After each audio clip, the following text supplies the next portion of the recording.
vamos a recordar, el compromiso de defender la inviolabilidad de la propiedad privada, el equilibrio fiscal innegociable, el tema de la reducción del gasto público a niveles históricos en torno al 25% del PBI. Este pacto plantea una reforma tributaria que reduzca la presión impositiva y simplifique la vida de los argentinos, la rediscusión de la coparticipación federal, el compromiso con las provincias de avanzar en la explotación de recursos naturales, bueno, una reforma laboral a fondo, bueno, todo esto forma parte del paquete del proyecto o el Pacto de Mayo que el Gobierno Nacional quiere firmar el 9 de julio en Tucumán, que está dispuesto incluso a ampliarlo a temas de producción y de educación, tal como dijeron la semana pasada en Casa Rosada, con lo cual todo esto forma parte de las discusiones y el debate para que cuanto antes se apruebe en diputados este proyecto de ley bases y el paquete fiscal.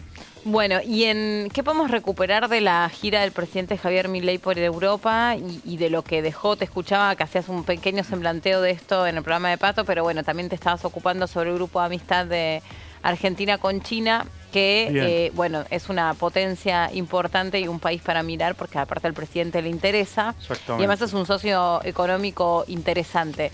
Pero ¿qué podemos recuperar de la gira? Bueno, a ver, dos cuestiones me parece, o tres cuestiones centrales, Meli, en su paso por España. Bueno, nuevamente Milei plantea la idea de que el socialismo está acabado a nivel mundial, de que la vía del socialismo no dio resultados, por lo tanto hay que ir y correrse a la derecha y a lo que es el liberalismo a ultranza, como plantea Milei. Lo dejó planteado en la reunión con Ayuso, la que es alcaldesa de la Comunidad de Madrid, donde recibió premios, habló extensamente también reforzando esta idea de la lucha contra el socialismo.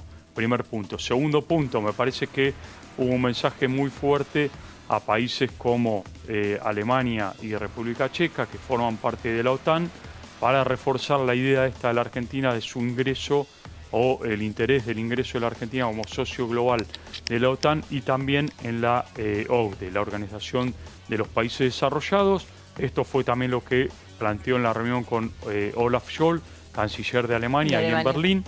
Me parece que también fue importante, no solamente lo que le planteó Milei a Scholz, sino también lo que planteó el canciller alemán, que pidió que haya en el como socialista que es Scholz, recordemos que viene de la socialdemocracia alemana, algo molesto Scholz con las críticas de Milei a Pedro Sánchez, y a partir de ahí lo que planteó... ¿Por qué se mete ahí el canciller?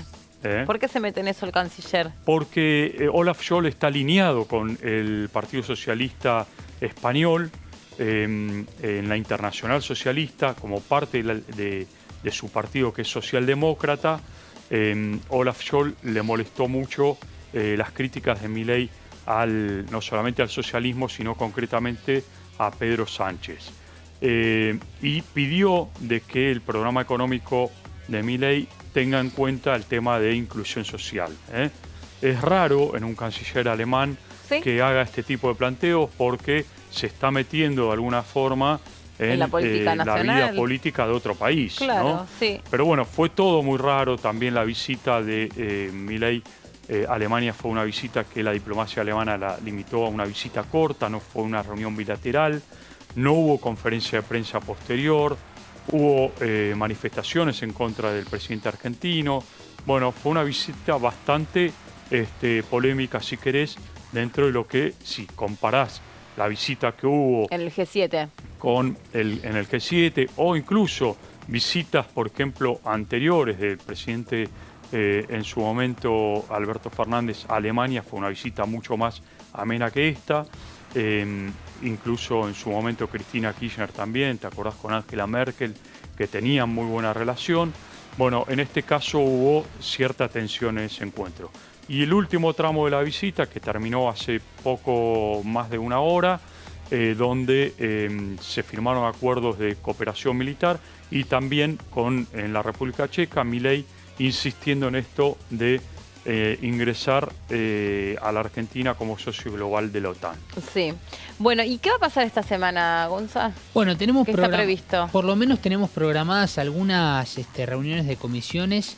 Mañana habrá una convocatoria bastante interesante, Meli, y me parece que será una de las reuniones más importantes que tiene que ver con Acción Social y Salud Pública, porque a la 1:30 de la tarde, como viene convocando ya esta comisión que preside Pablo Yedlin y que ya aclaró en declaraciones o en la propia comisión que aún continúan insistiendo y lo harán así durante todo este mes de junio con la convocatoria Sandra Petovelo, la ministra de Capital Humano. Mañana se va a abordar un tema que en un ratito vamos a estar repasando, Meli, que tiene que ver con el embarazo no deseado por parte de las adolescentes y de los adolescentes también, porque acá no pasa solamente por una cuestión de un género, sino básicamente de la educación que necesitan los adolescentes en general. Y por eso se va a hablar sobre la etnia, que es un programa que nació en el gobierno de Mauricio Macri, cuando Esteban Bullrich era justamente el titular de la cartera educativa, y que lo que hace básicamente es generar una cierta conciencia, distribuye métodos anticonceptivos en distintos servicios medicinales y de la salud, sobre todo, y que los números son muy buenos teniendo en cuenta lo que fueron los índices cuando comenzó a ejecutarse este programa ya por 2018 al 2021 se redujo en un porcentaje bastante importante, y la situación con los profesionales y con que hubo una decisión por parte del gobierno nacional de pausar por ahora hasta que haya recursos para poder continuar con esto o no. Mañana se va a realizar una reunión con invitados, por ejemplo, vinculados, especialistas obviamente en la materia, que lo que imagino van a hacer respaldar, ¿no? Obviamente este programa que ha tenido buenos porcentajes en este aspecto.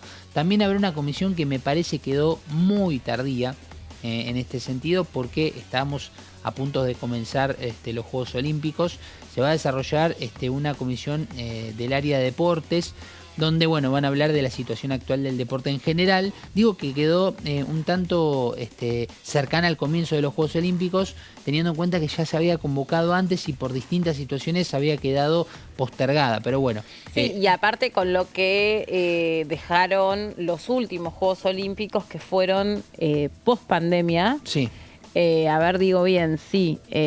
fueron post pandemia, que mostró a todos los deportistas entrenando en sus casas, sí. Incluso algunos deportistas que fueron detenidos porque querían entrenar en el río, ¿se acuerdan? Sí. Los deportes náuticos que no tenían otra alternativa que no fuera esa.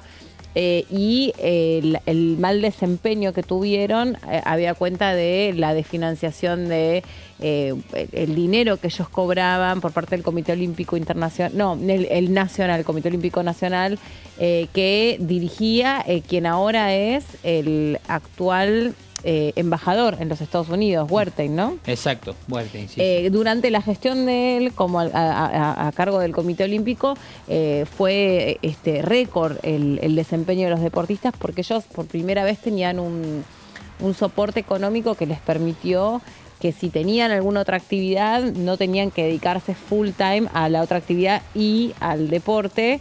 Y eso se había visto replicado en la cantidad de medallas que consiguieron en los Juegos cuando Wertheim estaba a cargo del Comité Olímpico. Después hubo un desfinanciamiento o un desinterés de seguir acompañando a los deportistas, y me imagino también una cuestión de prioridades, pero que, ¿te acordás que se lo echaron en cara? Sí, claro. Porque casi todos los deportistas dijeron, salvo los futbolistas, el resto de los deportistas olímpicos dijeron que tuvieron un abandono total cuando ellos representan al país y además que no tuvieron realmente dónde entrenarse. No, y aparte pensemos que justo los Juegos Olímpicos anteriores cayeron en el preciso año del comienzo de la pandemia, Claro. porque fue en el 2020. Del comienzo, no, sí, Claro, tenés lo que razón. pasa es que lo que tuvieron que hacer es estirar el comienzo. de Claro, los Juegos Olímpicos. claro, es totalmente, sí.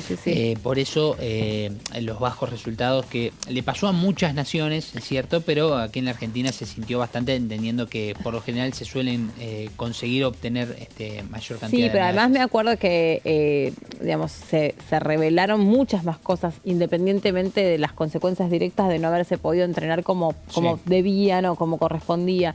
Incluso me acuerdo muchos olímpicos que tampoco sabían si podían costearse el pasaje para poder viajar. Eso también, me acuerdo muchas selecciones de deportes por ahí no tan representativas, qué sé yo, suponete el patín, por decirte. Sí.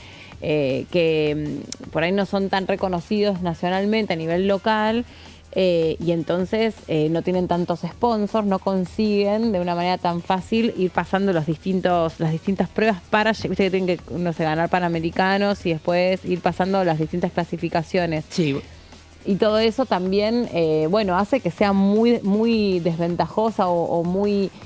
corre muy desde atrás el deportista argentino si no tiene un sponsor bueno y si no tienen, además, todo lo que en realidad necesita un deportista para estar 100% enfocado en eso. hay una situación que suele ser bastante estresante para el deportista no profesional o el deportista que va a un juego olímpico, que significan los objetivos. Porque a través de los objetivos vos plasmás en una hoja básicamente el comprobante para vos tener cierto lugar, cierto material o básicamente becas, ayudas por parte del Estado en distintos programas vinculados a la asistencia deportiva, para que eso sea una motivación no solo para el deportista, porque después cuando el deportista gana un oro, por ejemplo Chris Manich cuando ganó en judo, recuerdo, aquí se generó una cantidad de escuelas de judo que antes nunca se habían visto, creo que en la historia de la Argentina. Sí, Y eso son las motivaciones para los chicos y las nuevas generaciones que después quieren practicar ese deporte, por ejemplo. Sí, lo mismo logró en su momento la generación dorada del básquet, El básquet, claro. un montón de deportistas, Paula Pareto también lo mismo. Ni hablar. Deportistas que lograron, sin lugar a dudas, ser, digamos, no solamente líderes de opinión, sino incidir en esto, en que los pibes practiquen ese deporte o se interesen o haya cierta motivación. Lo que pasa es que también la propia Pareto... que ha sido un esfuerzo tremendo para entrenarse, pero bueno, ella es sola, o sea, en última instancia, Aclaro que es taekwondo. no es un deporte en equipo. Aclaro que Chris Manich es taekwondo, por las dudas, porque me confundí con Pareto, que es judo. Por eso. Sí, taekwondo, por eso, sí. Sí, taekwondo. bueno, pero son artes marciales, Sí, está sí, bien, son sutilezas, pero bueno, no para el deportista, obvio. Exacto. Pero además también va a haber invitados de clubes argentinos en general para ver distintas situaciones. No nos olvidemos que hay proyectos detrás de los clubes también vinculados al tema de las tarifas. Hay una situación me parece tremendo. que se va a dar mañana en general, que se entiende tendrá mucha crítica por parte de diputados y también de invitados aquí en la Cámara de Y Diputados. son comisiones que, mira, yo me acuerdo en algún momento la dirigía Baldassi, el ex árbitro, Sí. y intenté ponerme en contacto porque en lo personal a mí me parecía que había como una mirada muy... Se desatendía el valor social que tienen, ¿no?, las instituciones deportivas, sobre todo en algunos entramados. Ni que hablar, esto quedó muy expuesto durante la pandemia, pero me parecía que los clubes de barrio, los clubes sociales, eran un momento, era una oportunidad muy importante, era una oportunidad casi histórica para muchos niños de salir o de contar que estaban viviendo situaciones de violencia o de abusos. Y muchas veces eso que decís vos, la cuestión de las tarifas, de los servicios sociales que hacen que no puedan seguir adelante con los talleres o las escuelitas o lo que sea, en realidad va en detrimento no solamente del deporte y del club, va en detrimento de la comunidad. Sí. Porque ahí donde hay un club de barrio que baja la persiana, hay un pibe más que tiene riesgo de estar en situación de drogadependencia, de violencia, de lo que sea. Situaciones Y de no hay barrio. capacitaciones tampoco que dimensione el rol que tiene el club de barrio, el club social, por el que pasaron absolutamente todos los deportistas reconocidos. Todos empiezan siempre por un club de barrio. y el deporte es un escenario ideal para recuperar a los chicos de situaciones de vulnerabilidad, pero no se reunió prácticamente nunca la Comisión de Deporte. No, muy pocas veces y también me parece que esto va orientado con lo que decís, Meli, a que en muchas ocasiones, para que se entienda, en muchas ocasiones el club de barrio suele ser una universidad. Sí. Porque el que decide ser deportista, además de estudiar y terminar el secundario, y además después de al mismo tiempo, así como nos ejemplificó, como nos enseñó Pareto, que se puede estudiar una carrera y al mismo tiempo ser deportista olímpica, hay muchas personas que se dedican al deporte y gracias a ello hacen una carrera, salvan a la familia y después también al mismo tiempo pueden abrir una carrera universitaria, pero lo hacen de Hay esa mucho manera. para revisar en torno también al lugar y al rol social que tiene las comunidades deportivas, cuando hablamos de deporte no es solamente fútbol, por otra parte, entonces parece que el deporte solamente es el fútbol y solo la atención se la lleva el fútbol. Y bueno, me parece que hay un montón de situaciones, sobre todo, por ejemplo, lo que dejó el caso de las atletas estadounidenses de gimnasia deportiva, que es un documental que se los recomiendo si no lo vieron, que creo que se llama Deportistas Clase A, una cosa así, que era una red de abuso sexual cometido contra las deportistas, que estaba totalmente instalado ese abuso, ese circuito de abuso, desde muy chiquititas. Además, la deportista, la gimnasta en general, se mete en el deporte a los 5 o 6 años, a los 8 años o a los 10 ya eran víctimas de abusos o de tocamientos deshonestos. Y entonces, bueno, se generó ahí, es muy impresionante y eso, además, hablando de deportistas olímpicos, es la selección de Estados Unidos pasando por todo este drama, porque un día se animaron a romper el silencio, a contar lo que pasaban por parte del médico de la selección. Eran abusadas y fueron abusadas incluso mientras competían en los Juegos Olímpicos. O sea, mientras ellas eran fotografiadas por el mundo entero y tenían que hacerlo perfecto, el detrás de escena de ese cuerpo de deportistas, ese seleccionado de deportistas, eran abusadas todas. Y era todo a la vista de todos los técnicos, o sea, todo el equipo, la dirección de ese equipo deportivo sabía, lo permitía, pero lo que no existía, ¿saben qué? Una palabra que para nosotros lamentablemente es muy frecuente, es un protocolo. Un protocolo. No había un lugar a donde esa deportista encontrase un resquicio para ir y hacer una denuncia. No había una ventanita para que la deportista, sin poner en riesgo su desempeño deportivo, fuera y dijera, estoy siendo víctima de abuso sexual. Impresionante. Y ahí me parece que acá, en el deporte, la cantidad de abusos que se cometen, y el deportista por ahí va a la cancha, todos lo aplauden, es un capo, es un genio, y después tiene 8 denuncias por violencia o por abuso sexual o por violación o por lo que sea. Sí, y tenemos ejemplos de sobra. Que ejecuta o que le han ejecutado. Y no hay un protocolo que diga, bueno, mientras el pibe es investigado por abuso sexual, ¿sabes qué? No va a salir a la cancha. No bueno, sé, pasó en Mendoza con, por ejemplo, la negativa o el reproche de Mendoza en general, de muchos clubes, ante la posible contratación nuevamente de Sebastián Villa, el colombiano que se había ido del país, jugaba en Boca Juniors, tenía una denuncia. Y se lo protegía porque era un deportista espectacular que Boca no podía perder. Entonces es muy triste. Y ahora, después de un tiempo, la posible contratación de un equipo mendocino y el reproche obviamente de la provincia hizo que eso se frene. Bueno, vamos a la pausa. ¿Continúo con este equipete? No, señora. No. Bueno, Martín, gracias. Nos vemos la próxima. Sí. Bueno, nosotros hacemos una pausa y nos vemos en unos minutitos nada más. Ya venimos.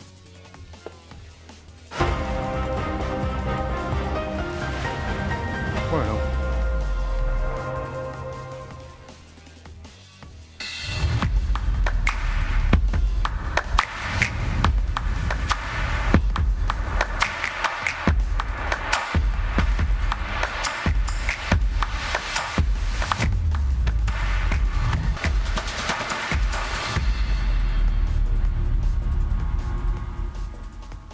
¿Cómo prevenir dengue, zika y chikungunya?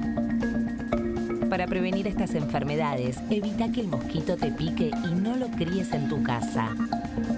El mosquito que transmite dengue, zika y chikungunya se cría en recipientes que juntan agua en los hogares.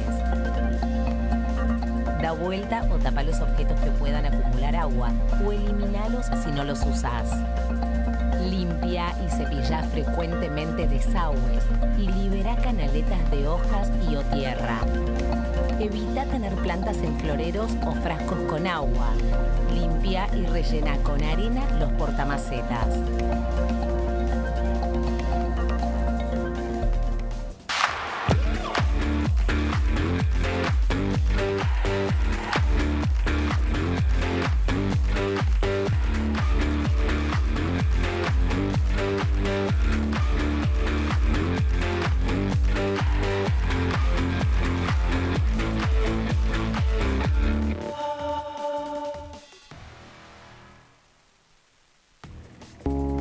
Las sesiones son el espacio donde los diputados debaten proyectos de ley para su aprobación, modificación o desaprobación. En una misma sesión se pueden tratar varios proyectos de ley. Desde el 1 de marzo, cuando el presidente las inaugura, se desarrolla el periodo de sesiones ordinarias. Entre el 1 de diciembre y el 28 de febrero se extiende el periodo de sesiones extraordinarias que solo pueden ser realizadas a pedido del presidente de la Nación. En el recinto, el bloque oficialista se dispone a la derecha del presidente de la Cámara, el bloque opositor mayoritario a la izquierda y en el centro los bloques con menos cantidad de integrantes. En el tratamiento, en general, los diputados tienen 7 minutos y los jefes de bloque entre 20 y 12 minutos conforme al número de legisladores que representen. La sesión es dirigida por el presidente de la Cámara de Diputados, que administra el uso de la palabra y las distintas instancias del funcionamiento. A la izquierda del presidente está el secretario administrativo, a la derecha el secretario parlamentario y debajo de él están los taquígrafos, que registran cada uno de los testimonios.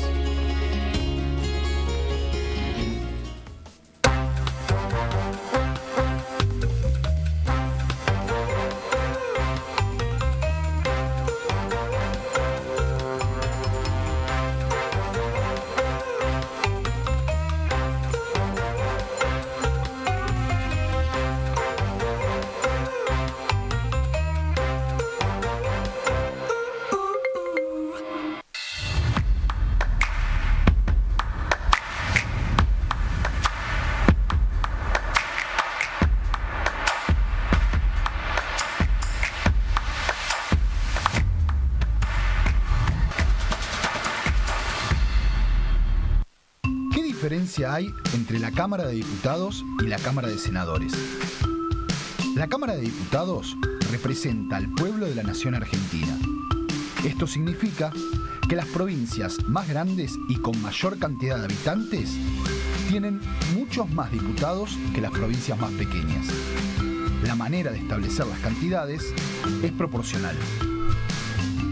La Cámara de Senadores representa a las provincias. Cada provincia envía 3 senadores al Congreso Nacional. El total de senadores es 72, dado que las provincias argentinas son 24. Este es un número fijo. Por ejemplo, la provincia de Buenos Aires cuenta con 70 diputados nacionales y la provincia de Tierra del Fuego con 5. Pero tanto la provincia de Buenos Aires como la de Tierra del Fuego cuentan con 3 representantes cada una en el Senado de la Nación. Cada 2 años, el Congreso Nacional renueva la mitad de sus diputados y 1/3 de sus senadores nacionales. El mandato de los senadores es de 6 años, mientras que el de los diputados es más breve, dura solamente 4 años.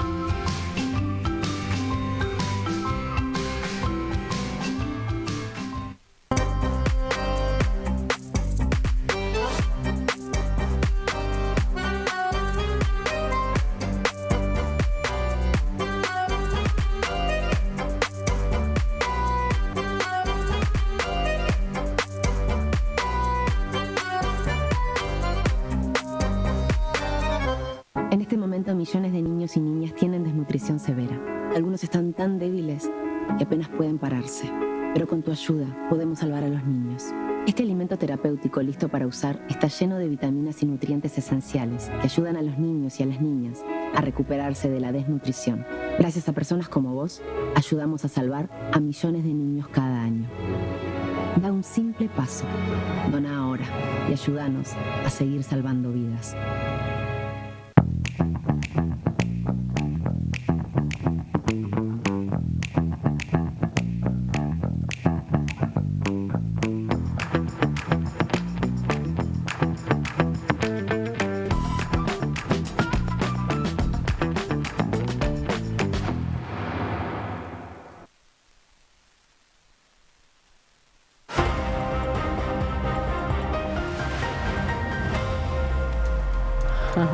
Puede ser. Bueno, estamos de regreso después de la pausa. Le damos la bienvenida a Pablito Varela, que se suma con nosotros. ¿Cómo andás, Pablo? ¿Cómo andás, Meli? ¿Todo bien? ¿Bien vos? Bien, muy bien. Bueno, recién vos te sentabas y decías que mañana va a haber una reunión con los gobernadores. Sí, mañana va a haber una reunión. Franco va a estar recibiendo a gobernadores de San Luis, de San Juan y también de Corrientes. Veremos si finalmente Gustavo Valdés pueda asistir. Pero San Juan es Marcelo Orrego, Claudio Poggi de San Luis, y Santa Fe, me estaba olvidando, que es Maximiliano Puyaro. Me parece que es una reunión importante, pensando que mañana debería haber dictamen tanto por ley bases como por paquete fiscal, y el jueves finalmente tratamiento definitivo, ¿no? ¿Y por qué con esos gobernadores? Bueno, seguramente me parece que tiene que ver con una ronda de conversaciones que siguen, que continúan.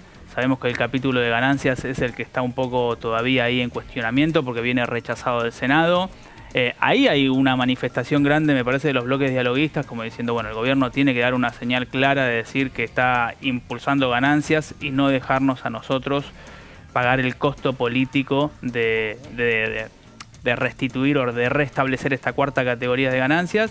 Me parece que forma parte de las conversaciones y seguramente también ya pensando en el 9 de julio, ¿no? Si va a haber o no Pacto de Mayo, que sería Pacto de Julio, o bueno, la idea de lo que era el Pacto de Mayo, lanzada el 1 de marzo acá en la Asamblea Legislativa, sí, pero bueno, finalmente ejecutada o puesta en práctica a partir del 9 de julio en Tucumán. Ahora vamos a hablar de Corrientes, seguramente esta pregunta que te hacías vos, porque hoy ya sí le toca de lleno al poder político el caso de la desaparición de este chiquito que ya lleva 5 días, tiene 5 años y lleva 11 días sin que se sepa qué es lo que le pudo haber pasado, y recién hoy está tramitándose en la justicia federal porque ya cambia la carátula interpretando que se trata de una situación de caso de trata de personas. Claro.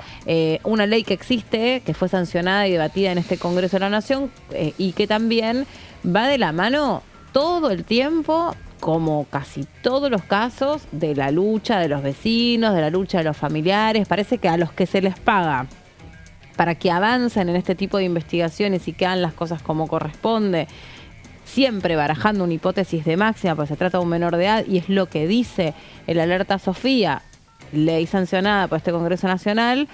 Bueno, no se hizo, ¿no? Una vez más, ahí está todo como empantanado y ahora recién estábamos comentando y nos preguntábamos en este contexto si este gobernador que tiene un enorme problema en su provincia como resultado a que el comisario de la localidad está detenido, una funcionaria de la municipalidad está detenida, un ex miembro que es su esposo de una de las fuerzas federales, es un ex militar, también está detenido. Bueno, empiezan a aparecer contactos directos del caso de desaparición de un menor que ahora no está perdido, sino que en principio pudo haber sido secuestrado por una banda de personas vinculadas o al narcotráfico o a la trata de personas o a la trata de personas vinculada con el narcotráfico. Bueno, no todo lo que es violencia y no todos los dramas son circunscriptos a la provincia de Santa Fe, ¿no? Claro. Hay otras cosas serias que pasan en otras provincias y una vez más preguntarse sobre los pasos fronterizos y cómo se puede ir de un lugar para el otro. O sea, en la pandemia uno no podía ni pasear el perro que te llevaban en cana. Y después resulta que vos podés sacar un chico de una provincia, llevarlo a otra o sacarlo del país. Y esto lo naturaliza y lo cuenta no solamente las personas que viven en esa zona, sino el propio intendente del lugar. Claro. que igual llamativamente no fue a declarar, lo dijo en los medios, pero después no fue y se puso los pantalones y fue a declarar en la justicia. Sí, me consta que acá hay mucha droga, me consta que acá hay banda de trata de personas. Que también, ¿no? Uno pensaba que estas cosas eran propias por ahí de otra época o de otra lógica de cómo se desenvuelve el delito o el crimen organizado, porque también uno pensaba que desde el caso de, María Soledad en adelante, había un montón de cosas que se habían allanado en este sentido para desenquistar al poder político de la delincuencia y bueno, pareciera ser que no, que todo lo contrario, nos hemos vuelto más rotos como sociedad y han pasado frente a nuestras narices un montón de situaciones y nadie hace nada al respecto, ¿no? Es como muy, muy preocupante. Así que hay que ver si el gobernador puede participar o no de esto que estás contando vos.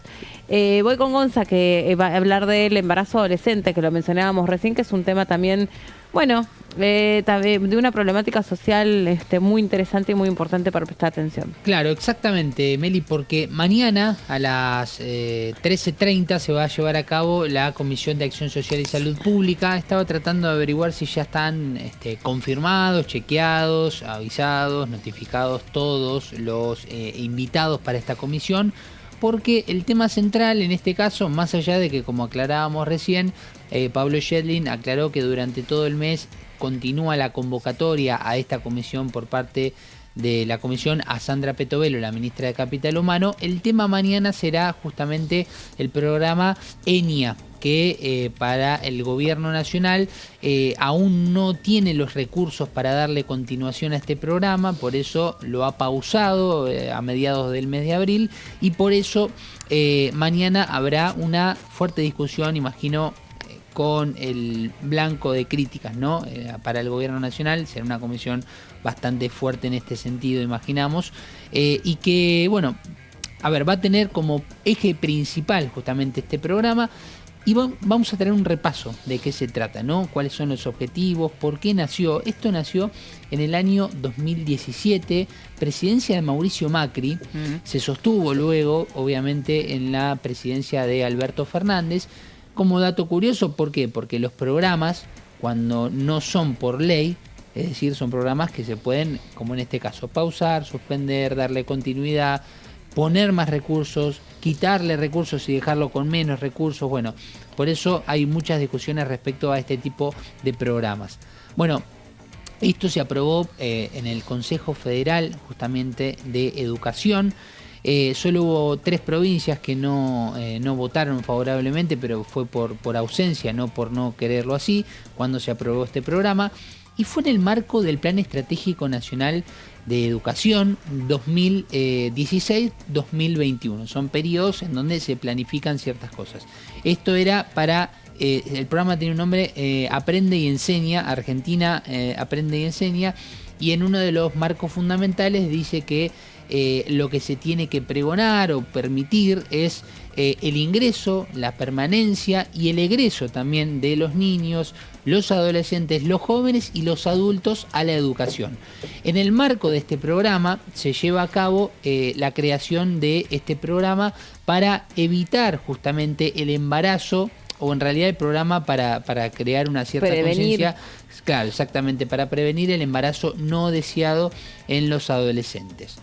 Que es obvio, pero que es una de las principales razones por las cuales las adolescentes mujeres discontinúan su escolaridad. Por ejemplo. Que también en su momento se supo por otras investigaciones que se arrojaban que ahí donde las mujeres discontinúan su escolaridad también tienen mayor propensión a reincorporarse. Pasan los años, por ahí crían esos hijos y de repente en la edad más, en la primera adultez, como no pueden insertarse laboralmente en trabajos porque no terminaron el secundario, ahí lo hacen en un nocturno. Claro. Y lo terminan. O sea que la mujer, sobre todas las cosas, a pesar de que principalmente deja el colegio por estos motivos, una vez que transcurre los primeros años de crianza de ese bebé, en general tienen más tendencia a retomar su educación. Sin embargo, el varón comparativamente una vez que interrumpe su escolaridad, es muy difícil que la retome. Claro, Mirá, exactamente. no tenía ese dato. Sí, son estadísticas y, por ejemplo, uno dice... Bueno, en su momento era así. A ver, te estoy hablando de lo que me acuerdo yo de haber ocupado, haberme ocupado el tema. Capaz que ahora ha cambiado la cosa, pero también era muy llamativo, ¿no? El comportamiento era distinto en esto de poder recuperar aquello que se había perdido y también la confianza que siguen teniendo los y las jóvenes en las credenciales educativas, o sea, en interpretar que efectivamente es importante terminar la escolaridad, porque eso eventualmente te va a dar una oportunidad, a pesar de que muchos después no lo palpan, ¿no? O sea, pero sí confían que terminando el colegio tenés una herramienta más. El varón en general tiene estaba, no lo digo yo, que era como resultado de distintos estudios que se habían hecho, por ejemplo, muchas veces no retoma el colegio porque ya se incorpora en el trabajo informal, en el oficio, aprende un oficio, hace un taller, hace un curso, y ya después es albañil, es eléctrico, es mecánico. No lo considera necesario. Por ejemplo, claro. O bueno, o ya la vida misma lo pone a... Te sumaste como ayudante en algún lado, incorporaste los conocimientos en el hacerlo. Bueno, ¿para qué voy a ir a estudiar? Tal cual, tal cual. Sí, algo así. O por estadística tiene la posibilidad de tener un auto o ingresar en el alquiler de uno, puede manejar un auto y hacer algún trabajo, por ejemplo, como taxista. Alguna changa, como remisero, ¿no? Por ejemplo. Bueno, hay un dato muy importante que tiene que ver en cómo nace este programa, porque uno dice, bueno, ¿por qué se genera un programa? Porque la estadística venía marcando una tendencia altísima de personas que tenían una cierta vulnerabilidad a su corta edad. Hablamos de las personas menores de 20 años. En este caso, ojo, la estadística marca las mujeres que fueron afectadas, pero yo aquí también sumaría a las parejas de estas mujeres, que en muchos casos se borran, en muchos casos no, y por eso también la estadística creo que hasta podía estar más inflada, por así decirlo. En su momento, en el 2015, se conoció la estadística de que 111.699 mujeres, es decir, básicamente cerca de las 111.700 mujeres menores de 20 años fueron afectadas justamente por un embarazo no deseado. ¿Sí? ¿111.000? Sí, más de 111.000 mujeres menores de 20 años en el 2015 fueron afectadas. Cuando hablamos de ser afectada, hablamos de que puede ser una violación, de que puede ser un embarazo por falta de educación sexual, y no querer asistir claramente porque no era legal en ese momento un aborto, por ejemplo. Y te digo más, porque esto me acuerdo también haberlo hablado con, ¿cómo se llama? Se me fue el nombre, la Fundación de Concientización del VIH. Tiene un nombre. Fundación Vida. Huésped, sí, exactamente. Me explicaban esto. Viste que existe el Día Internacional del Preservativo, la concientización del uso del condón, y me explicaban esto el año pasado, o sea, es algo muy, muy reciente, sí. Me decían, se está dando esto, que primero, el anticonceptivo femenino es más caro que el anticonceptivo que el profiláctico, ¿no? Y además, el anticonceptivo femenino... requiere de la consulta médica, del control. En cambio, el profiláctico, te lo compraste en una farmacia, en un kiosco y ya está. Claro, exactamente. Bueno, sobre esta diferencia, el profiláctico sigue siendo el método más extendido, pero las mujeres se están viendo en la situación de tener que pedirles ellas a sus parejas que se coloquen el profiláctico. Claro. Entonces, muchas veces, por falta de educación o por no saber cómo manejar esa situación, como no son ellas las que se lo tienen que colocar y son ellas las que tienen que pedir que la persona con la que van a tener relaciones sexuales se lo coloquen, por ahí son más relaciones ocasionales en ese sentido, ¿no? Me contaban de la Fundación Huésped, no saben cómo plantear esa situación y entonces callan, no dicen y no se cuidan. ¿No? Entonces, como muchas de esas relaciones después son ocasionales, se quedan embarazadas y ni que hablar que además pueden contraer algún tipo de enfermedad venérea o alguna infección, pero eso también, y es a lo que más apunta la Fundación Huésped, en el tema de embarazo adolescente. O sea, hoy se ven las mujeres pidiéndole a los varones que se coloque en el profiláctico cuando antes ni siquiera formaba parte del horizonte de la cultura de lo que pasaba en una relación sexual, en una situación de relación sexual. Y ahora que la mujer se la supone más empoderada, así todo, no saben cómo manejar esa situación. Sí, y ahí tenés varios factores. Mujeres jóvenes, ¿no? Estoy diciendo, ahí tenés chicas. varios factores, porque puedes tener falta de educación, puedes tener la presión de una situación en la cual, hablando con personas conocidas, y acá lo hablamos porque ya no es tabú, la cuestión del pene erecto, básicamente, en muchos hombres influye al momento de poner el profiláctico, y muchos lo dicen.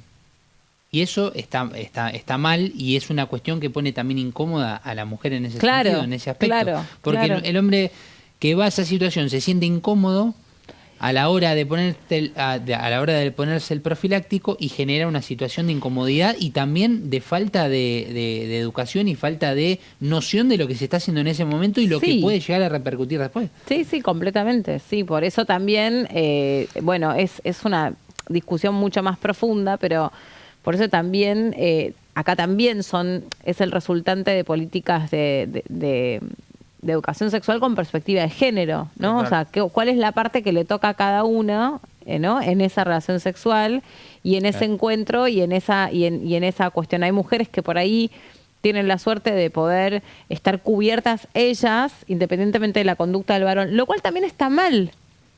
Porque no estamos solamente viendo la cuestión o atacando solamente la cuestión de el embarazo no deseado, pero en el medio están las enfermedades venéreas, que además te cuentan, quienes trabajan en esto y seguramente en la Comisión de Salud lo sepan y cuenten con esta información, otra vez hay sífilis, otra vez hay un montón de enfermedades venéreas que se las creía ya desterradas. Sí, aplacadas. O controladas, y te dicen que no, y que en gran parte tiene que... Yo, la verdad que ahora en términos de dinero desconozco completamente, y también no quiero decir una cosa por otra, pero se supone que en los hospitales o en los lugares, si uno de acceso público, si uno va, uno tiene que poder contar tanto con pastillas anticonceptivas como con profiláctico. Entiendo que sigue funcionando así, pero también nos cuentan que muchos hospitales o muchos centros de salud no tienen gasas, no sé si van a tener no tienen recursos para otras cosas. No sé cómo funciona la verdad en ese sentido. Pero... Y después también tenés los casos de pastillas anticonceptivas con distintos, no recuerdo exactamente qué, pero sube algunos valores de las hormonas. Claro. Y tenés que tomar algunos efectivos, que otras son menos por eso efectivas. Decía Meli lo de la consulta. Claro. Porque, digamos, es todo un cambio hormonal para la mujer. Claro, porque aparte también está vinculado a una determinada edad, ¿no? O sea, esto que decís vos, que son las cargas, hasta ahí sí llegué más. Las cargas hormonales también tienen que ver con la etapa de la vida en la que te encontrás y, por ejemplo... Suponete, las pastillas anticonceptivas que se pueden consumir cuando estás en un periodo de lactancia son de un determinado tipo que cuando tenés 15 años y estás en la iniciación de la vida sexual. Lo mismo después de los 40. Claro. Viste, como que ahí va cambiando un poco por una cuestión biológica natural, porque es una terapia hormonal. Entonces, bueno, una terapia es... sí. Pero bueno, es por eso, y las mujeres en general, las personas en general ya no tienen esta frecuencia de ir y hacer consultas médicas regulares, no todos.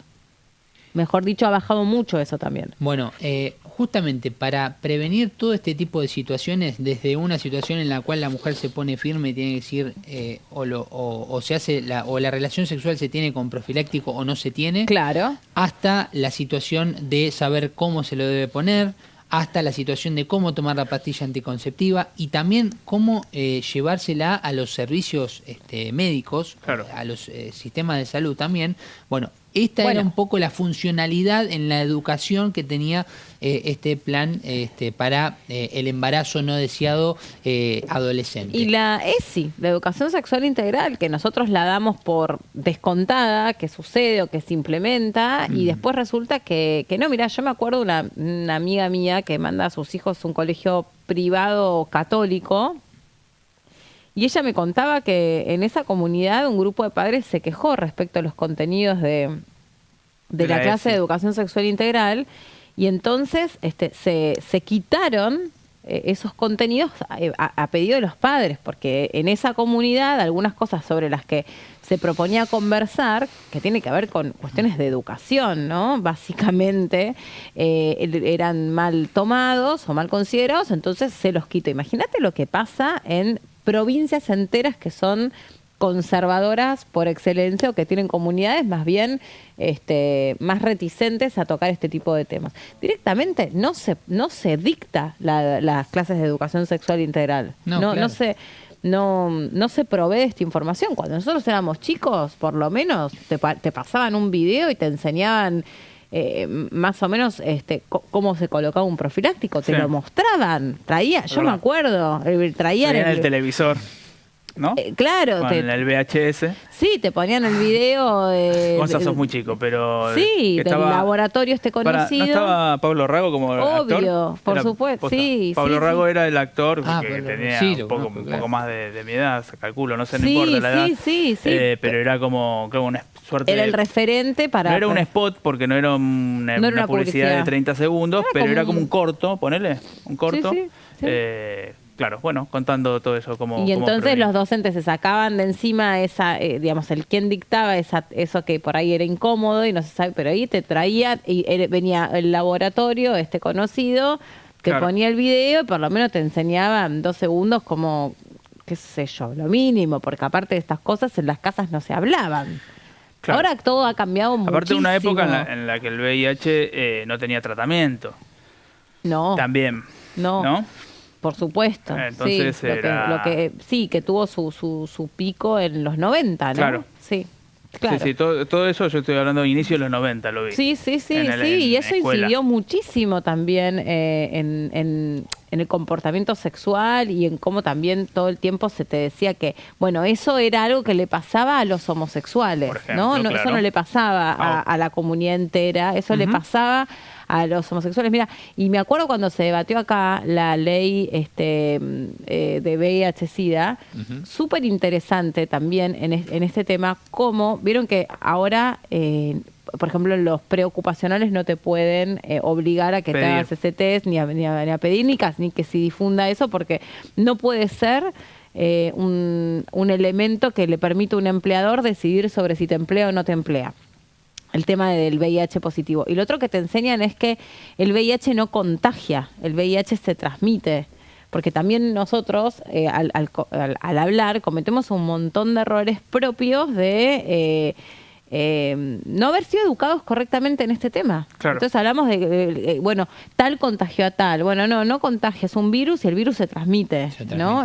Y esa es la manera correcta de decirlo. Pero ahí me explicaban esta gente que hace un trabajo excepcional de la Fundación Huésped. El tema es cómo se transmite. Claro. Ahí está el tema. Porque, por ejemplo, no es lo mismo que el COVID. Claro. ¿Se entiende? Obvio. Para que se entienda la diferencia. No es que porque te estornuda al lado de la cara te va a contagiar. Obvio, o por un beso, por supuesto. Sí. Última placa, Meli, con un dato interesante, así cerramos el tema. Sí. Entre 2018 y 2021, una estadística para que se entienda, desde que se aplicó concretamente este programa a los primeros números estadísticos de correr por lo menos 3 años. Se redujo a la mitad. La tasa de fecundidad adolescente, cuando hablamos de adolescente hablamos de mujeres de 10 a 19, se redujo del 49% al 27%. La mitad. Es un dato bastante interesante. Muy. Por eso mismo, mañana se va a dar una reunión de Acción Social y Salud Pública con especialistas, con invitados, y justamente se va a tratar este tema para ver, a ver si imaginamos que van a intentar pujar para que desde el Gobierno Nacional haya una respuesta para que le den continuidad a este programa. Gonza, gracias. Un placer, Meli. Nos vemos la próxima. Y nosotros hacemos una pausa y nos reencontramos y nos vemos en un ratito nada más. Ya venimos.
prevenir dengue, zika y chikungunya?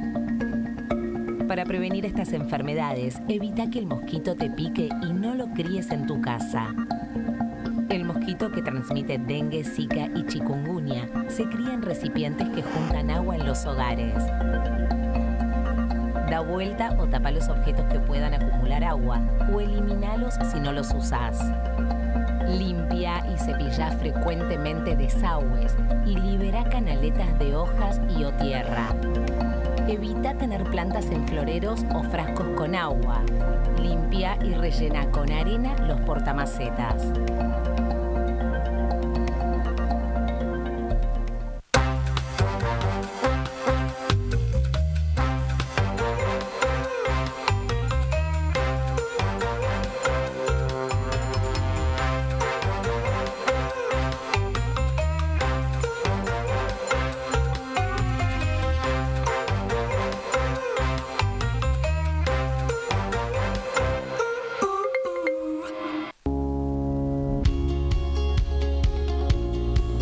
La Cámara de Diputados tiene 257 miembros.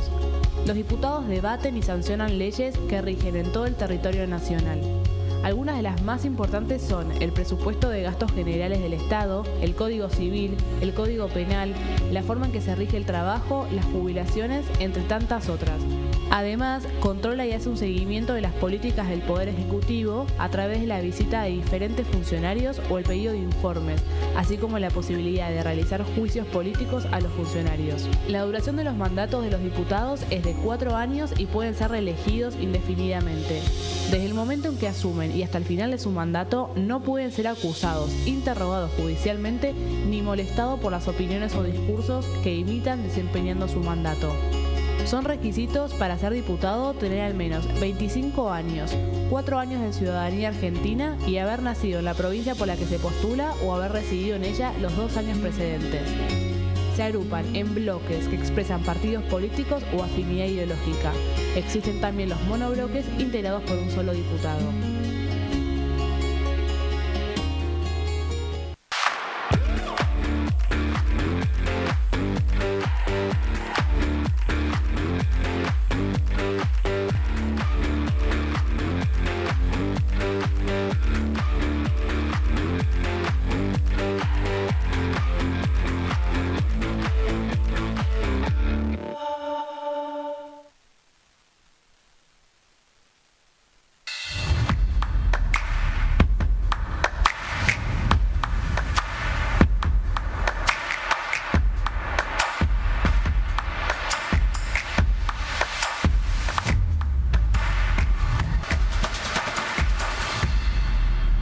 En este momento, millones de niños y niñas tienen desnutrición severa.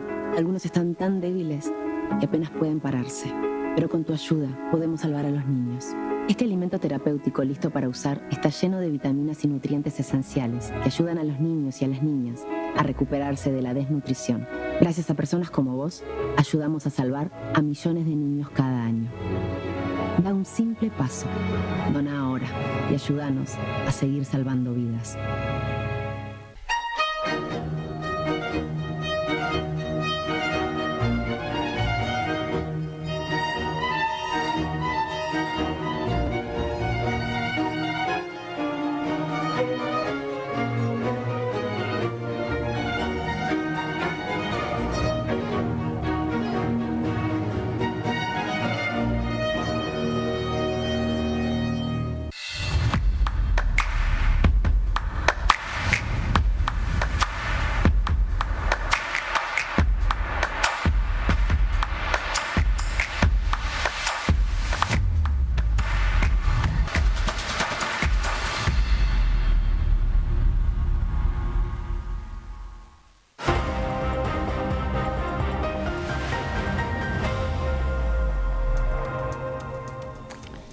Le damos la bienvenida a Seba Dida, que también se suma en este horario. ¿Cómo estás, Seba? ¿Cómo estás, Meni? ¿Todo bien? Bien, ¿vos? Bien, todo bien. Bueno, muy expectante de lo que suceda esta semana, que va a estar completamente dominada por lo que suceda con la ley bases y con la ley de medidas fiscales, que va a aterrizar primero el martes en comisiones.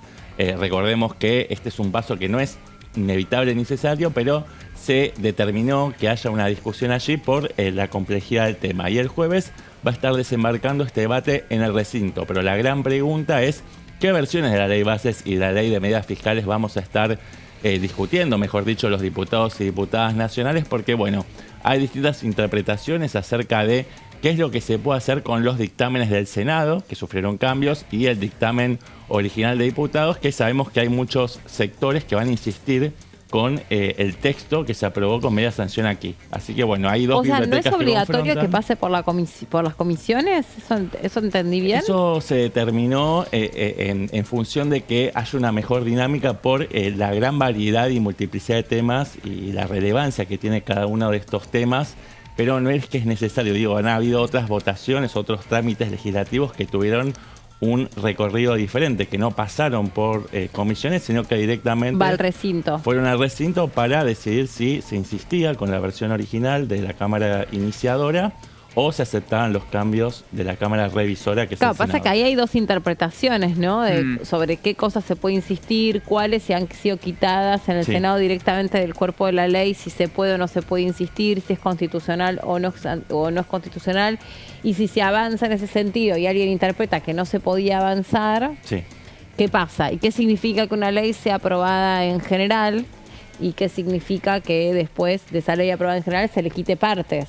Sí, hay una laguna jurídica que tiene que ver con un vacío constitucional, que es lo que en definitiva el constituyente no previó, que es que se puedan aceptar determinados cambios desechando otros. Entonces, la gran pregunta es, bueno, ¿qué hacer con aquellos artículos o títulos completos que fueron rechazados de plano por el Senado? Entonces, tenés un sector de la política y un sector que está, digamos, de alguna forma enmarcado en una biblioteca, que dice que, bueno, aquellos artículos, como por ejemplo la rebaja en las alícuotas de bienes personales o los cambios en ganancias que fueron rechazados en el recinto con los votos, bueno, pierden estado parlamentario y por lo tanto no se puede insistir en la Cámara de Diputados. Es decir, solamente quedan habilitados a ser tratados en el próximo periodo parlamentario que va a comenzar en el mes de marzo del año que viene. Mientras que hay una mayoría de legisladores que interpreta que esos rechazos, artículos o capítulos puntuales tienen que ser interpretados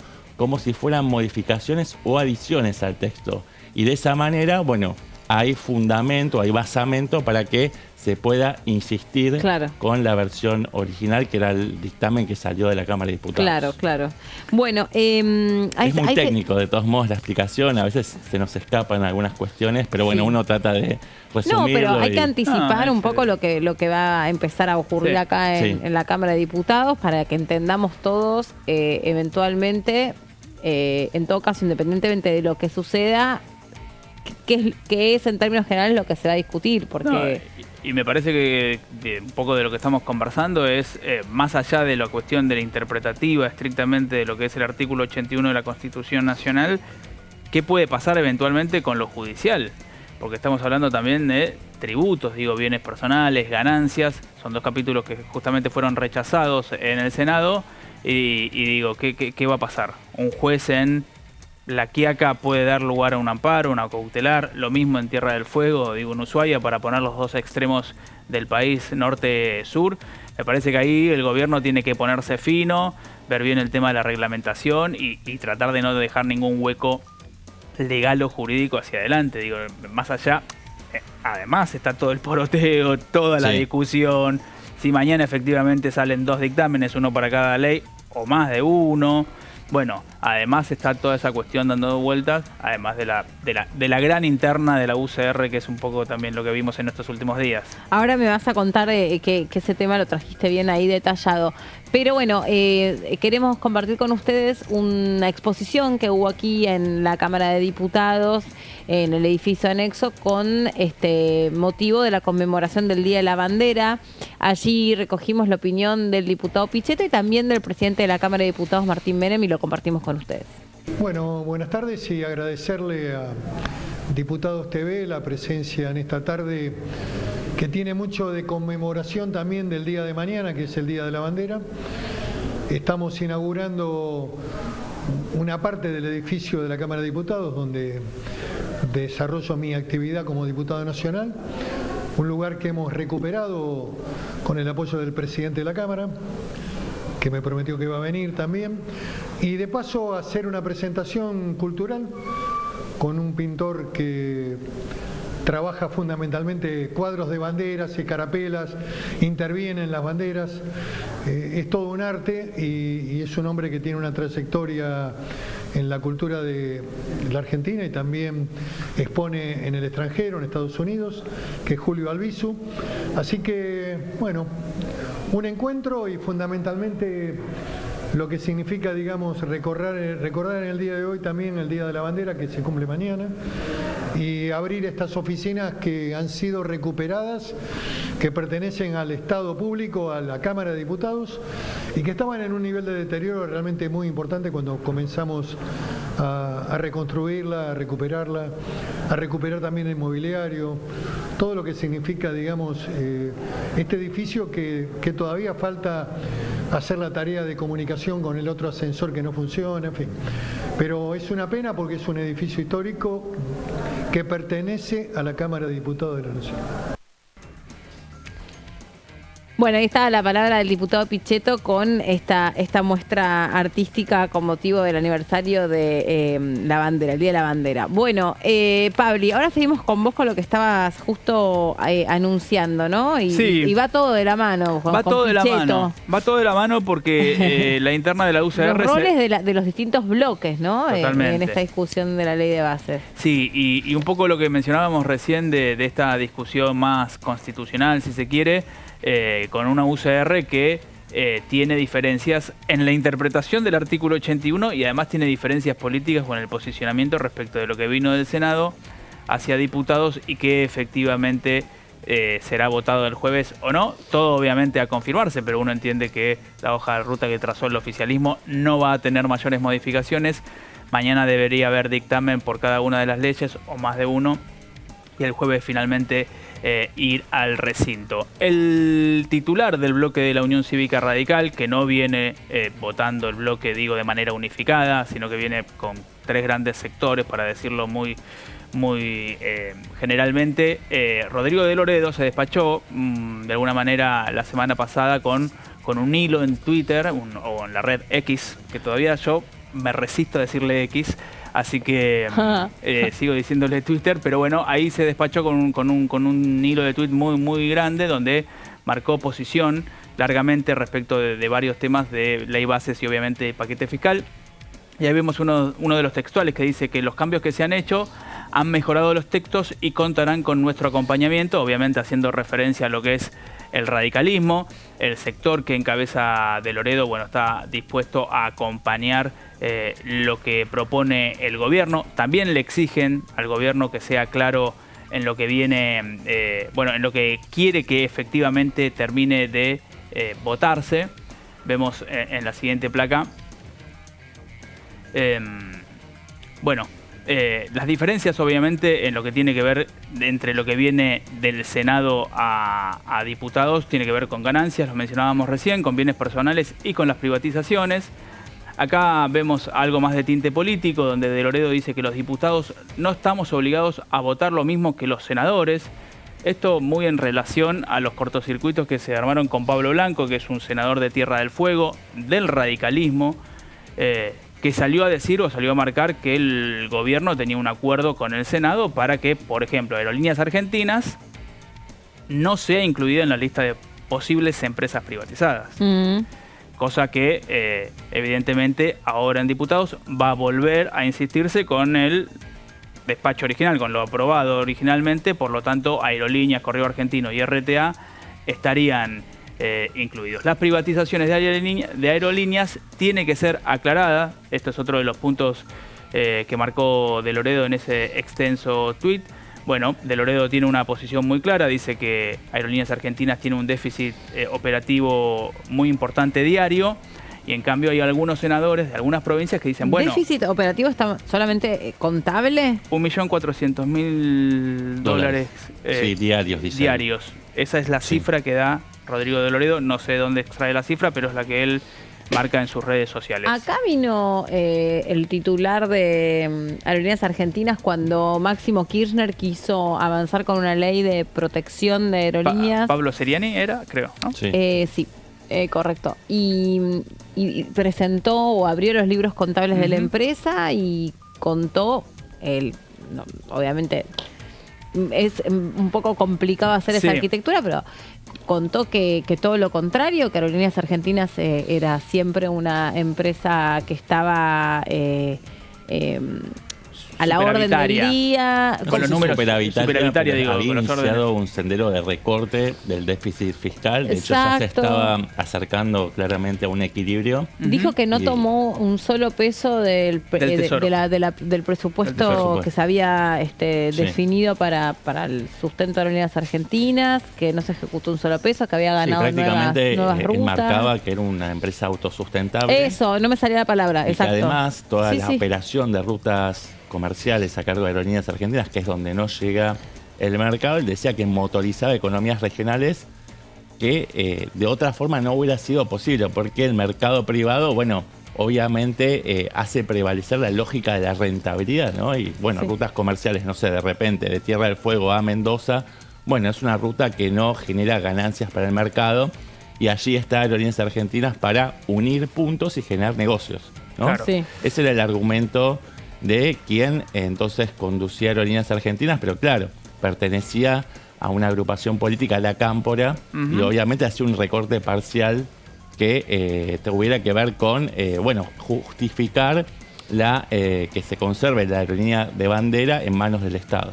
Sí, es un poco, digamos, los dos grandes argumentos cuando se habla de Aerolíneas Argentinas, ¿no? Por un lado, la crítica a lo que tiene que ver con el déficit operativo, con lo que los argentinos terminamos poniendo en Aerolíneas Argentinas, y por el otro, la idea de que tener una aerolínea de bandera te garantiza conectividad en el territorio y te garantiza que haya otras oportunidades que se generan a partir de esa conectividad que tal vez no son tangibles en el balance de Aerolíneas Argentinas. Pero bueno, esto fue una de las cuestiones que marcó de Loredo como jefe de la bancada, porque me parece que además de respaldar la iniciativa del gobierno, toma distancia de lo que sale del Senado. Incluso el Senado, yo mencioné recién a Pablo Blanco, al senador de Tierra del Fuego, pero también hubo un comunicado del bloque que preside Eduardo Vichy.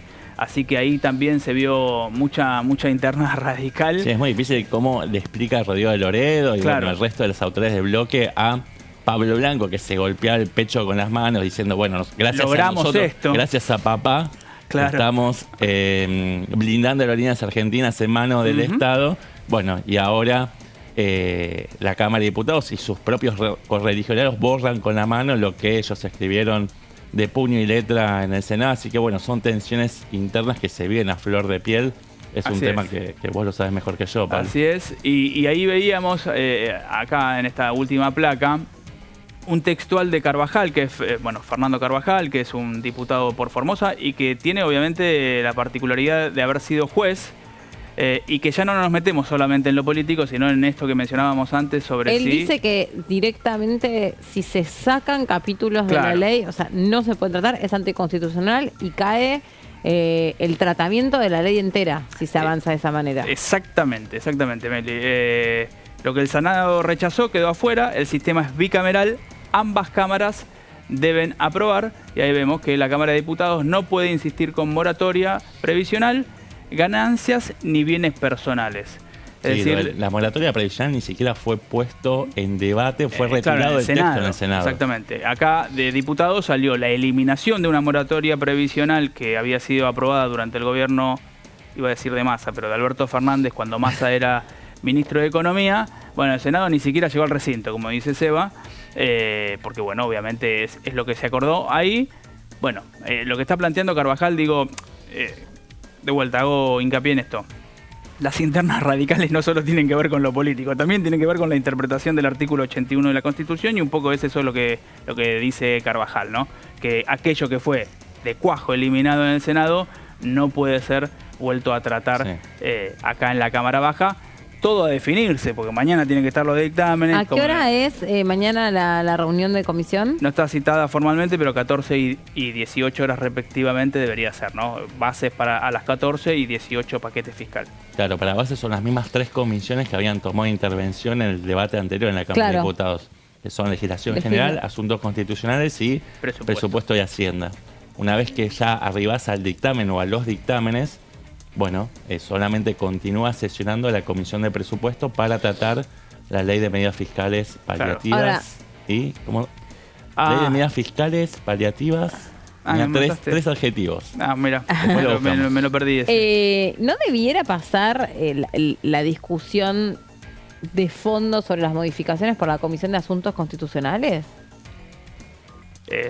Finalmente se va a dirimir en una votación el criterio por el cual se va a estar votando, en particular título por título. Si aquello que había sido rechazado parcialmente por el Senado, bueno, en ese caso ya no se puede insistir en la Cámara de Diputados con la versión original, o si por el contrario sí se puede insistir porque se lo toma como si fuera una modificación a aquellos artículos. Va a haber una votación seguramente después de las cuestiones de privilegio, que va a insumir una gran cantidad de horas.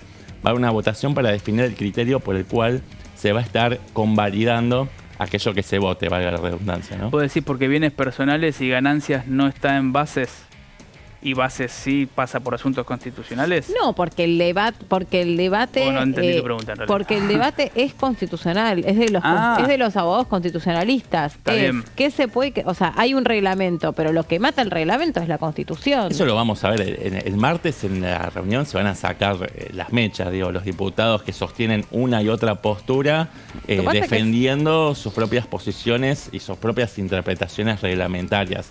Ahora, no creo que eso se pueda dirimir ni saldar el día martes. Se va a terminar saldando a través de una votación el día de la sesión en el recinto.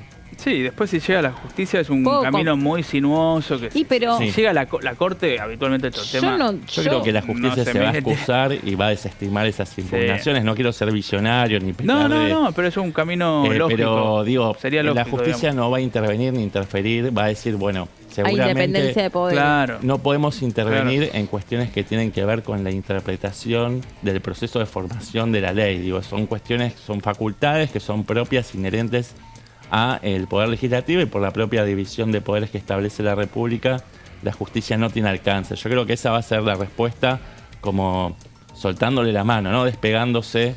Yo creo que si es ley, yo creo que esto va a ser ley de una u otra forma. Veremos cuál es el formato final que tiene ley. La justicia se va a mantener a un lado. No creo que intervenga finalmente. Bueno, van a haber impugnaciones como cascada. Seguro. Los distintos sectores de interés van a acudir a la justicia, pero de ahí a que la justicia pueda responder de acuerdo a lo que espera esos sectores, bueno, me parece que hay una brecha importante. Sí. Bueno, va a ser interesante el debate. Ojalá que sea en términos dentro de lo posible, donde se priorice esto, el intercambio de ideas y de argumentos, y no intercambio de agravios y de barbaridades que, digamos, le baja el tono a lo verdaderamente importante, porque siempre que hay un reglamento o siempre que hay algo para debatir, hay interpretaciones en torno a eso, y están las distintas posturas que también están teñidas, lógico, con la cuestión ideológica, intereses políticos, intereses de las provincias, digamos, en distintas direcciones va eso. Ahora, Carvajal, justo hablé hace 2 semanas, creo, y él reconoce que la UCR está en una situación muy complicada porque hay unas diferencias que casi, digamos, todos llevan el mismo nombre, pero piensan absolutamente distinto, donde ahí Rodrigo de Loredo es visto como un oficialista más, como un libertario más, que en el primer debate de la ley de bases prácticamente les dio un cheque en blanco. Sí, nosotros lo sacó. ¿Se acuerdan que lo pasa que esto pasa todo muy rápido? ¿Ustedes se acuerdan lo que fue la primera parte del debate de la ley de bases? Donde algunos sin saber siquiera que traía ese dictamen decían, no, la ley tiene que salir, es un instrumento que necesita el gobierno. Después tenés Sí, uno recuerda también el testimonio de Rodrigo Loredo llorando frente a cámara, un poco con un sentimiento culposo por no haber podido encaminar mejor esa discusión, ¿no? Como diciendo, nosotros somos reformistas, queríamos que la ley saliera porque era mejor que esté esa ley que no exista una ley de base. Y yo me acuerdo, a mí me quedó muy grabado un reportaje que le hicieron a Margarita Stolbizer, después de lo que fue ya la aprobación de la ley de bases acá en el Congreso con la media sanción, no, en el Congreso es obvio, en la Cámara de Diputados con la media sanción, donde le decía, por ejemplo, Stolbizer, ¿usted está de acuerdo con las privatizaciones? No. Margarita, ¿usted está de acuerdo con el blanqueo? No. ¿Usted está de acuerdo con las delegaciones? Las delegaciones de facultades? No. ¿Y por qué votó? No sé, ¿por qué votó y por qué acompañó la ley de bases? Bueno, y ahí estuvo muy interesante lo que explica, porque eso también es política. Claro. Dijo, bueno, porque yo entiendo que el gobierno necesita esta ley y que ahora lo que tiene que hacer es gobernar, es hacerse cargo y gobernar. Por eso yo acompaño, pero acompaño dejando en claro cuáles han sido mis disidencias o cuáles son mis diferencias respecto a esta ley. No termina de explicar del todo cómo si estás en discordancia con el 80% del contenido de esa ley, cómo terminás votando en general. Eso no lo terminó de explicar Margarita Stolbizer. No. Pero es cierto que ella acuñó un argumento muy repetido, ¿no? Es esta la explicación. Es una posición histórica en algunos, digamos, en los primeros años o en los primeros meses te otorgo las herramientas legislativas, por lo menos. Sí, claro, pero que sea habitual la explicación no significa que sea autosuficiente. Me parece que le faltó un poquito más de desarrollo a la explicación de Margarita Stolbizer, que repite, uno de los lugares comunes, ¿no?, de la oposición, diciendo, le damos esta ley para que el gobierno deje de lado las excusas y se ponga a gobernar. Bueno, nosotros ya cumplimos, le dimos las herramientas que nos está pidiendo para poder actuar sobre la gestión pública del bien común. Y ahora, manos a la obra del gobierno, nosotros ya no nos puede decir que somos un estorbo, que le ponemos la pata en el pie a la rueda del cambio, ¿no? Ya cumplimos. Ese es el argumento que, reproduce Margarita Stolbizer y que lo escuchamos también de los líderes del radicalismo, del PRO, de Innovación Federal, de Hacemos Coalición Federal. Eso sí tiene sentido, ¿no? Tiene sentido. ¿En qué quedó? Cambio un poquito, me voy un segundo a la ley de base. Un cambio de frente. Sí. Me voy a la reforma jubilatoria y a la ley de la movilidad. No la reforma, la ley de la movilidad. Javier Milei dijo, el presidente Javier Milei dijo, esa fórmula tal como está se nos escapa de nuestro equilibrio fiscal, yo voy a ir al vetazo limpio. ¿En qué quedó eso? Está en el Senado. El Senado tiene que activar esa discusión. ¿Qué tiempos tiene el Senado? Tiene los tiempos que el propio Senado se dé. Si me preguntás si Unión por la Patria está trabajando, no lo sé, si está trabajando en buscar esos consensos, sí. Que es, que obviamente, como hemos dicho y como decimos siempre, tiene 33 senadores, está cerca de lo que es el quórum y de lo que es aprobarla. No me parece descabellado teniendo en cuenta cómo se dio el tratamiento y los números de la ley bases y del paquete fiscal. Pero eso está ahora en el Senado, ya salió de diputados. Igual, de todos modos, está claro que el presidente dijo que le iba a vetar. Estamos hablando de medio punto del Producto Bruto, más o menos, lo que sería el impacto en las arcas fiscales. Pero se habló de generación fiscal el presidente Javier Milei para descalificar a quienes impulsaron ese proyecto. Y recién estábamos hablando de Rodrigo de Loredo como una pieza dentro del engranaje oficialista. En ese tema se diferenció. Ahora vamos a seguir con este y otros temas. Seba también trajo algo muy interesante que tiene que ver con dónde se puede consultar y dónde figura y si debe ser o no debe ser publicado en todo sentido el componente total de lo que cobran los funcionarios públicos. Que eso genera mucho enojo por parte de la sociedad. Hacemos una pausa cortita y en un ratito seguimos.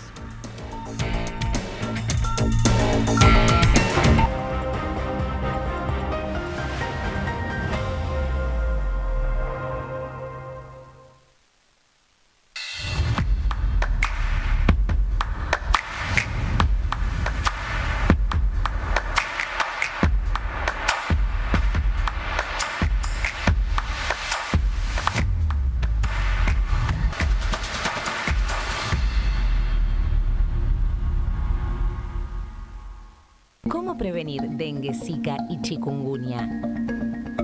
Para prevenir estas enfermedades, evita que el mosquito te pique y no lo críes en tu casa. El mosquito que transmite dengue, zika y chikungunya se cría en recipientes que juntan agua en los hogares. Da vuelta o tapa los objetos que puedan acumular agua o eliminalos si no los usás. Limpia y cepilla frecuentemente desagües y libera canaletas de hojas y o tierra. Evita tener plantas en floreros o frascos con agua. Limpia y rellena con arena los portamacetas.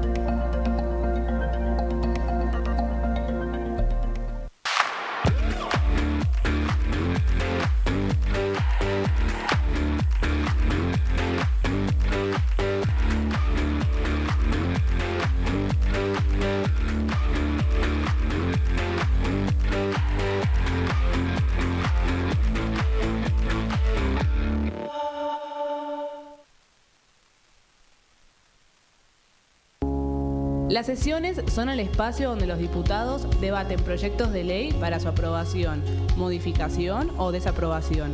En una misma sesión se pueden tratar varios proyectos de ley. Desde el 1 de marzo, cuando el presidente las inaugura, se desarrolla el periodo de sesiones ordinarias. Entre el 1 de diciembre y el 28 de febrero se extiende el periodo de sesiones extraordinarias que solo pueden ser realizadas a pedido del presidente de la Nación. En el recinto, el bloque oficialista se dispone a la derecha del presidente de la Cámara, el bloque opositor mayoritario a la izquierda y en el centro los bloques con menos cantidad de integrantes. En el tratamiento, en general, los diputados tienen 7 minutos y los jefes de bloque entre 20 y 12 minutos conforme al número de legisladores que representen. La sesión es dirigida por el presidente de la Cámara de Diputados, que administra el uso de la palabra y las distintas instancias del funcionamiento. A la izquierda del presidente está el secretario administrativo, a la derecha el secretario parlamentario y debajo de él están los taquígrafos, que registran cada uno de los testimonios.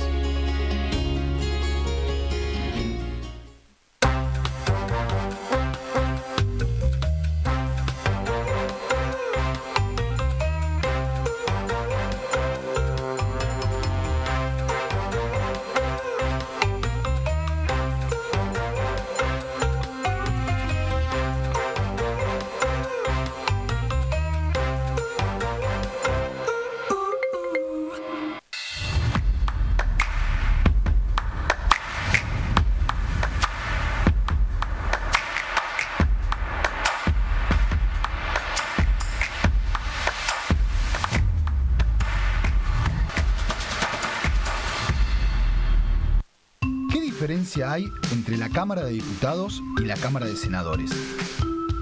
La Cámara de Diputados representa al pueblo de la nación argentina. Esto significa que las provincias más grandes y con mayor cantidad de habitantes tienen muchos más diputados que las provincias más pequeñas.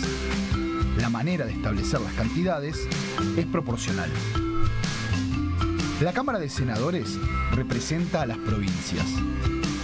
Cada provincia envía 3 senadores al Congreso Nacional. El total de senadores es 72, dado que las provincias argentinas son 24. Este es un número fijo.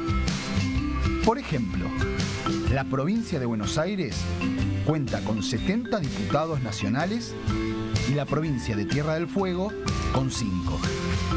Pero tanto la provincia de Buenos Aires como la de Tierra del Fuego cuentan con 3 representantes cada una en el Senado de la Nación. Cada 2 años, el Congreso Nacional renueva la mitad de sus diputados y 1/3 de sus senadores nacionales. El mandato de los senadores es de 6 años, mientras que el de los diputados es más breve, dura solamente 4 años.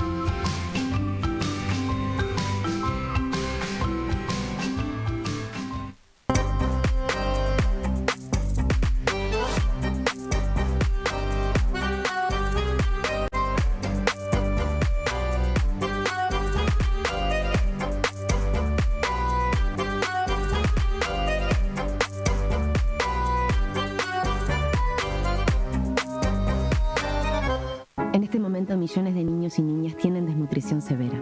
Algunos están tan débiles que apenas pueden pararse. Pero con tu ayuda podemos salvar a los niños. Este alimento terapéutico listo para usar está lleno de vitaminas y nutrientes esenciales que ayudan a los niños y a las niñas a recuperarse de la desnutrición.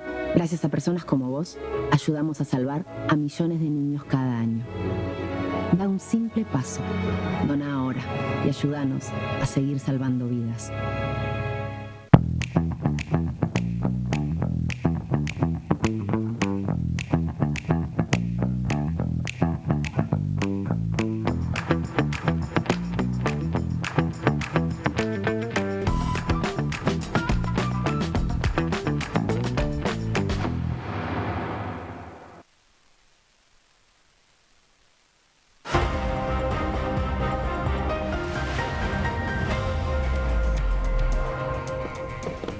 Y nosotros nos quedamos enganchados con las fracturas evidentes que tiene el radicalismo, lo decíamos recién, porque fuera de cámara no vamos a decir exactamente lo que estábamos diciendo, pero nos llamaba la atención que en algún sentido algunos directamente no peguen el portazo, ¿no? Porque claro, hay diferencias que son, como se dice, irreconciliables, que primero empezaron tímidamente vinculadas a las interpretaciones que se hacen sobre la cuestión económica, ¿no? de las leyes. Por eso en su momento había nacido Evolución Radical y después parece que hubo una terapia de pareja o algo, pero la cosa continúa en el mismo bloque. Claro. Pero ahora ya está como más diferenciada la cuestión y está más ampliada las diferencias, que quedan en evidencia con la ley de bases. Totalmente. Sí, también con el DNU, ¿no, Pablo? Sí. Y estaba haciendo memoria mientras ibas hablando, y el año pasado, claro, estaba Evolución, que era Rodrigo de Loredo, el sector referenciado Martín Cacase, Emiliano Jacobiti, como la nueva sangre radical, vamos a decirlo muy genéricamente.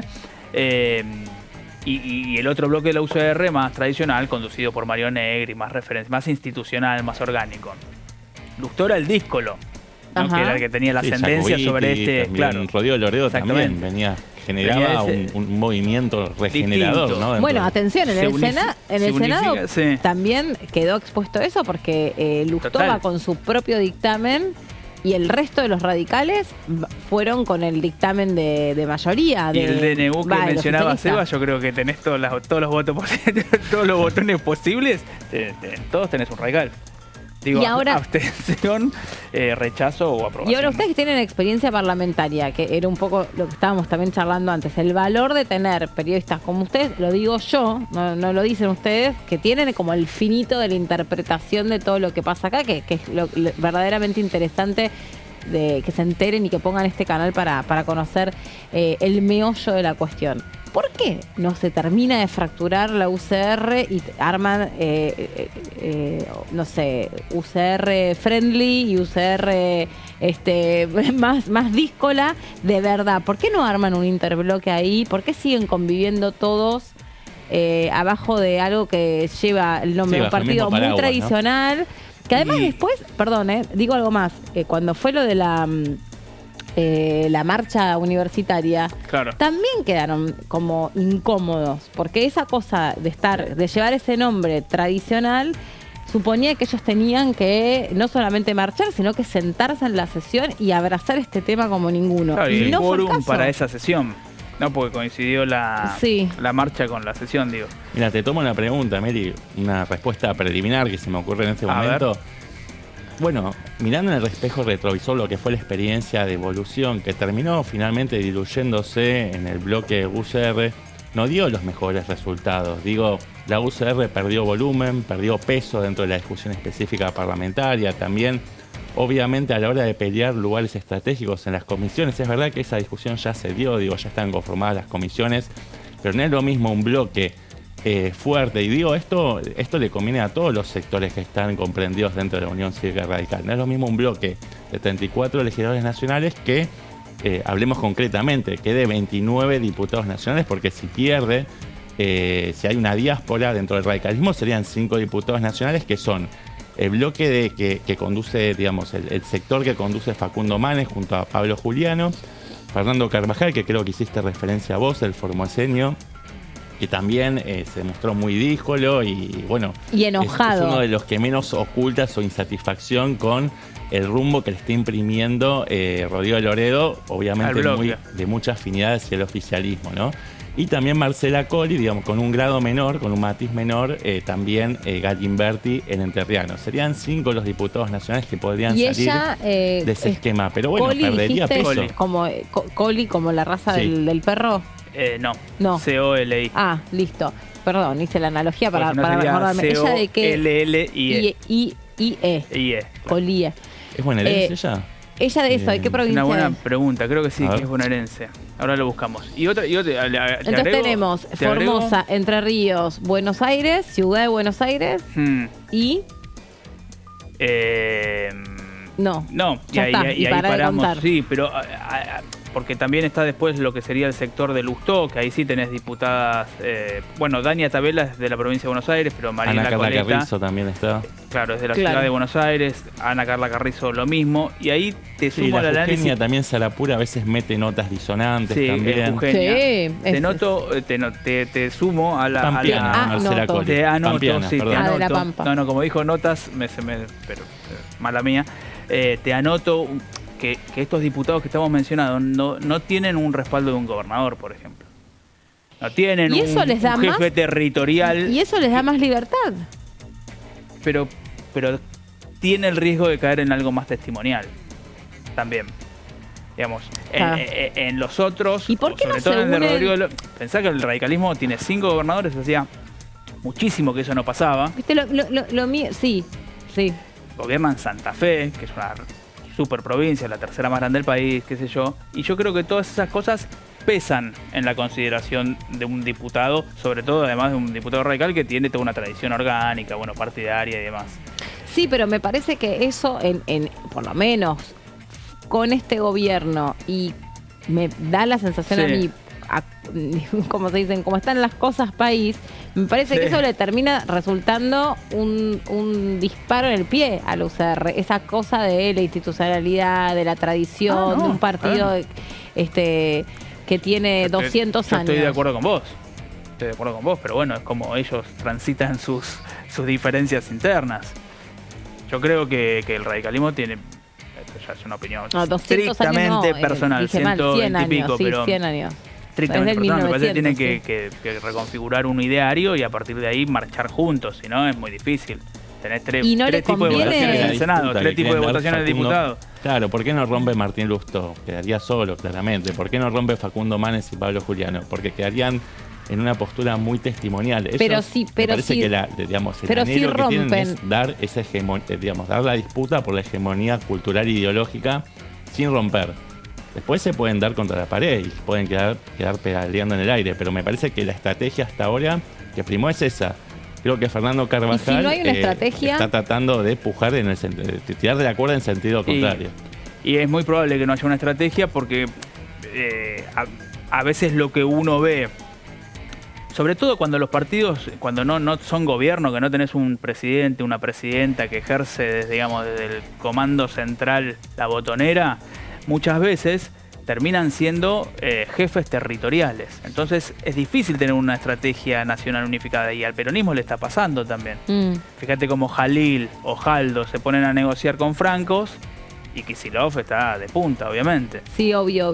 Y si yo no sé, estoy con ganas de ayudarlos a los muchachos. Pero hagamos brainstorming y asesoramos. Y con Hacemos, armar una alianza con Hacemos. Bueno, Hacemos ya se está ampliando. Te lo comentaba un poco en el corte recién. Es un bloque que está comandado por Miguel Pichetto, pero que condensa un aspecto bastante variopinto de expresiones, desde el socialismo hasta Ricardo López Murphy, pasando por, figuras ex-pro como Emilio Monzón, Nicolás Massot, está Florencio Randazzo, que viene de la experiencia del peronismo, está Margarita Stolbizer, de quien hablábamos hace un rato, ya mencionamos a los 2 socialistas, están los 4 cordobeses referenciados en Martín Yariola y en el liderazgo de Juan Schiaretti también. Es un bloque que se va a expandir porque, de hecho ya hay un acuerdo de palabra con Innovación Federal, que son 8 diputados nacionales que representan a las provincias. Bueno, va a tener mayor protagonismo, claro. Exactamente, si bien perdieron a los diputados de la coalición cívica, los que aspiran a recuperar después de pasar la ley bases, ya van a pasar a ser de 19 a 25 diputados nacionales, porque también se va a estar sumando el neuquino Osvaldo Giancafilo, Y la idea es seguir sumando, incorporando, Giancaffilo, que tenía un monobloque. Tiene un monobloque, sí me acuerdo. Pero bueno, obviamente articula mucho con este espacio más del centro de Hacemos Coalición Federal. La idea es recrear esa avenida del centro, ¿no? Empezar también a articular con, por ejemplo, Álvaro González, que está en una posición bastante incómoda dentro del PRO, porque él es la retista. Sobre todo en momentos políticos como este, donde está todo muy polarizado. Entonces, privatizaciones sí, privatizaciones no. Y capaz que ahí tenés la visión de, bueno, veamos caso por caso. Esta no. Claro. Como la canción. Es verdad. No te la voy a hacer. Respondeme por sí o por no, dijo el ex candidato presidencial. Sí, bueno. Ahí hacemos coalición federal, digo, porque uno se queda a veces con que es un bloque variopinto, lo cual es estrictamente así y no hay mucho ahí para discutir. Pero me parece que hay un intento, digamos, de regenerar cierta voz de los gobernadores. Tal vez no los de Juntos por el Cambio, pero digo, me parece que hay una idea de tener cierta representación de los jefes territoriales. Por el cambio, Está hay Rogelio un diputado de Frigerio, Orrego. No recuerdo el nombre del diputado ahora, pero hay un diputado de Frigerio que está ahí Morquio, adentro. me parece que se llama. Sí. Gracias, adentro de Hacemos Coalición Federal. Los de Innovación Federal son estrictamente de los gobernadores. Dicho esto, ¿no? En términos políticos, Salta, Misiones y Río Negro. Así que me parece que ahí hay un intento de tener una voz de aquellos que administran y gestionan, que no es poca cosa. Se va a llamar Interbloque Federal. Interbloque, vale la redundancia. Le van a sacar la marca Hacemos, que está demasiado vinculada a la experiencia, a la marca de Córdoba. Claro. Bueno, Hacemos quedaría de lado, coalición también, porque se liga directamente con el partido político que lidera Elisa Carrió. Y queda la marca Federal, ¿no? Que es la que alcanza mayor consenso, si se quiere. También. Bueno, Seba, vamos con tu tema, con el tema de los sueldos de los funcionarios empleados públicos. Exactamente. Bueno, este es un proyecto que presentó la semana pasada la diputada libertaria Marcela Llano. Ella en realidad estrictamente es del Partido Demócrata de Mendoza, pero bueno, se sumó a las filas de la Libertad Avanza, se subió a la efervescencia, a la euforia que generó el triunfo del presidente Javier Milei el año pasado, y ahora presenta este proyecto para que se publiquen los sueldos que cobran funcionarios y también los empleados jerárquicos, ¿no? Los empleados rasos, pero también las autoridades, los distintos organismos públicos de la Administración Pública Nacional, es decir, del Poder Ejecutivo, pero también del Poder Judicial, del Poder Legislativo, los organismos descentralizados, las empresas públicas y finalmente también lo que comúnmente denominamos las cajas negras de la política, que son los fondos fiduciarios, ¿no? Concretamente lo que plantea la diputada mendocina es modificar el inciso D del artículo 32 de la Ley Nacional 27.275, que es la ley que regula el derecho de acceso a la información pública, para que todos estos organismos estén obligados a publicar y actualizar periódicamente en las páginas web oficiales los datos sobre los honorarios, es decir, las remuneraciones brutas y netas que cobran toda su nómina de personal. Están obligadas a publicarlas de manera individualizada, detallando nombre y apellido completo con lo que decíamos recién, las remuneraciones brutas, las remuneraciones netas, viáticos, honorarios. También tiene que salir especificado el cargo, la jerarquía, la dedicación horaria y si perciben asignaciones o remuneraciones especiales. Bueno, ¿cuál es el espíritu de este proyecto? Tiene que ver claramente con fomentar la participación ciudadana, generar un mecanismo de rendición de cuentas, ya que transparentar las remuneraciones, todo esto desemboca en que haya un mayor control sobre el uso de los fondos públicos, ¿no? Sobre el uso eficiente, ¿no? de los recursos que son de todos y todas, ¿no? También tiene que ver con poder transparentar las nóminas de quienes integran las estructuras del Estado y combatir los abusos y la discrecionalidad en las designaciones, ¿no? Porque claramente al tener una base de datos pormenorizada con información fehaciente de quiénes están trabajando y cuánto están cobrando, genera mayores insumos para poder determinar cuál es la nómina de personal que les sirve al Estado, el cual de repente está ocupando posiciones de una forma ociosa y no están generando un valor específico a la administración del Estado. Entonces, un poco el espíritu del proyecto es lo que decíamos recién, garantizar el ejercicio efectivo del derecho al acceso a la información pública, promover la participación ciudadana y la transparencia en la gestión pública, también en línea con lo que exigen los estándares internacionales de la OCDE, ¿no? La Organización para la Cooperación y el Desarrollo Económico. Y te doy un textual de la diputada mendocina de La Libertad Avanza, de Marcela Llano. Ella dice que no hay información pormenorizada sobre empleo público en el país y mucho menos en una burocracia altamente politizada como la nuestra. Este proyecto reúne también una gran cantidad de firmas, la gran mayoría de La Libertad Avanza, pero también de algunos bloques aliados. Y aparte, por ejemplo, en todo caso, muchas veces se sabe cuánto cobra, no sé, la cabeza de un equipo, vamos a suponer un senador o un diputado, pero después no se termina sabiendo... Sí, de ahí para abajo, ¿no? Claro, de ahí para abajo. Claro. Bueno, ¿cuántos asesores tenés? ¿Cuánto cobran tus asesores? ¿Cuántos están en planta permanente? ¿Cuántos están contratados? Porque ahí también se presentan un montón de irregularidades, donde decís, bueno, es cierto que tal tenía, yo qué sé, 40 colaboradores, porque se ha dicho de todo también y se dice con mucha facilidad incluso de todo, gente que trabaja en programas específicos dentro de carteras ministeriales. Lo vimos en el escándalo que involucra la cartera de Capital de los Humano, alimentos, con los rabias, recordemos esa con situación. Los contratos de OEI, ¿decís? ¿Cómo? Con los contratos de OEI. Exactamente, sí. Exactamente, de la Organización de Estados Americanos. Ahí lo de los módulos, me parece, hablando puntualmente de Senado, creo que el senador o senadora distribuye como quiere, entonces yo te puedo dar un módulo a vos, o tengo pocos módulos para muchos, o muchos módulos para poco. No sé si estoy siendo claro, perdón. Me suena raro, pero... No, sí, se entiende perfecto lo que hay decís. Cierta... Pero por bueno, eso vos decís, tienen un montón de asesores. Bueno, pero por ahí tienen una remuneración mucho más baja por esto de te doy un solo módulo igual, y te cobras menos. La realidad es que para lo que significa esto de cara, me parece a mí, o yo hago esta interpretación, un gobierno que busca todo el tiempo terminar con la casta... parte de terminar con la casta es que quede realmente transparentado cuánto cobra la casta, quiénes son la casta, tal cual, ¿no? Y qué tarea hace esa casta. Me valgo las palabras porque para mí es muy en línea con la enunciación de los objetivos de este gobierno, que tiene que ver con eliminar todo aquel componente de casta que es innecesario y que tenemos que pagar todos a través de nuestros impuestos. Bueno, este proyecto va muy en consonancia con ese espíritu que emana desde las altas esferas gubernamentales, ¿no? Sí, bajo el mismo criterio que es un presidente que cuando fue diputado sorteaba su sueldo, entonces también, digamos, se sabía exactamente cuánto era y cuánto cobraba. Hoy también, pero hay falta de claridad porque cuando se levantan la mano en el Senado dice, pero qué, a ver, ¿de cuánto estamos hablando? ¿De 8 millones de pesos? ¿De 5? ¿Cómo está compuesto ese sueldo? Y ¿en qué se ve reflejado ese ingreso? Porque dicen, bueno, es acorde a la responsabilidad que tienen.